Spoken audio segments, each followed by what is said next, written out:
നമസ്കാരം.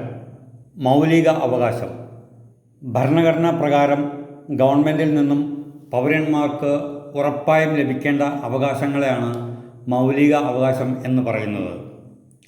വ്യക്തികൾ തമ്മിലുള്ള അവകാശങ്ങളെ നിയമപരമായ അവകാശം എന്നാണ് വിളിക്കുക. ഇന്ത്യൻ ഭരണഘടനയുടെ 12-ാം വകുപ്പ് മുതൽ 35-ാം വകുപ്പ് വരെയാണ് മൗലിക അവകാശങ്ങൾ ഉൾപ്പെടുത്തിയിട്ടുള്ളത്.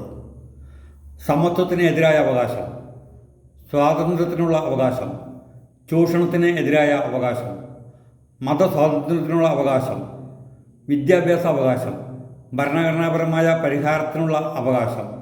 ഇതിൽ അവസാനം പറഞ്ഞ അവകാശമാണ് ഭരണഘടനാ ശില്പിയായ ഡോക്ടർ BR അംബേദ്കർ ഭരണഘടനയുടെ ആത്മാവ് എന്ന് വിശേഷിപ്പിച്ചത്.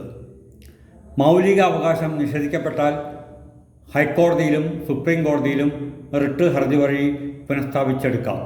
മറ്റൊരു വിഷയമായി നാളെ കാണാം. നന്ദി, നമസ്കാരം.